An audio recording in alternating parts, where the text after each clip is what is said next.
লিখন easy math education YouTube চ্যানেলের পক্ষ থেকে সবাইকে অভিনন্দন। আমরা গত দিনের মতো আজকে বিজ্ঞান সম্পর্কে আলোচনা করব। তো বিজ্ঞান বিষয়টি আলোচনা করার আগে আমরা একটি শর্টকাট পারমাণবিক সংখ্যা অর্থাৎ পারমাণবিক সংখ্যা থেকে ইলেকট্রন বিন্যাস নির্ণয়ের সূত্রটি ব্যবহার করব। এজন্য আমরা হায়ার ম্যাথের যে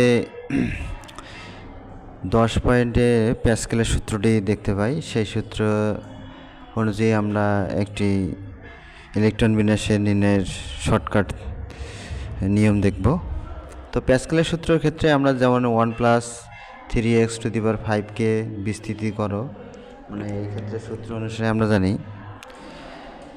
যে 1 থাকলো 1 1 1 1 করে দুই সাইডেই বাড়তেই থাকবে। তো এখন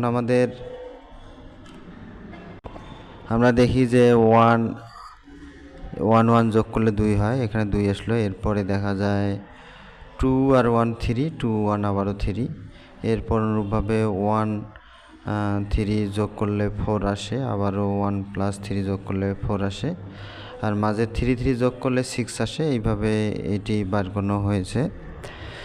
তো এই ক্ষেত্রে আমাদের যেহেতু প্রথমে 1 আছে 1, এরপর 5 আছে 5, এরপর কত আমাদের হবে, এখানে 90 লেখা আছে, অর্থাৎ এখানে গুণ করলে এটা আসবে 270, একবারে করানো আছে।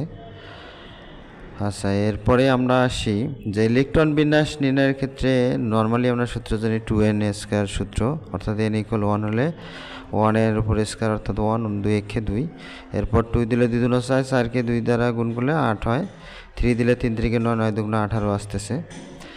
তো আমরা নর্মালি ইলেকট্রন বিন্যাসের ক্ষেত্রে আরেকটি সূত্র দেখতে পাই, 1s <2x 2p 3s 3p 4s 3d। তো দেখা যায় এইভাবে মুখস্থ করলে অনেক সময় মনে থাকে না। তো আমরা একটি শর্টকাট দেখা যায় যে টেকনিক হলো এসএস, এরপর পিএস পিএস, এরপর ডিপিএস ডিপিএস, এরপর এফডিপিএস এফডিপিএস। যেহেতু আমাদের এস অরবিটাল লাগে, সবার আগে এস, এরপর পি, এরপর ডি, এরপর এফ, তাহলে আমরা ওই জন্য কী করব, আমরা এসের ক্ষেত্রে তো এখন দেখা যায় যেহেতু এস আগে, তাহলে S1 থেকে শুরু করলাম, অর্থাৎ প্রথম যে এস আছে এসে 1 দিলাম, তারপর 2 3s 4s 5s 6s, অর্থাৎ সিরিয়াল মেনটেন করে আমরা 1 থেকে শুরু করে এখানে 8 পর্যন্ত পাইছি, যেহেতু এস আগে। এরপরে আমরা দেখতেছি পি, তাহলে পি আবার কত, 1 নম্বর সিরিয়াল, এরপর 2 থেকে শুরু করব আমরা। এখন আমরা আবার যেহেতু সেকেন্ড টাইমে পি শুরু করছি, এই জন্য 2p, এরপর 3p,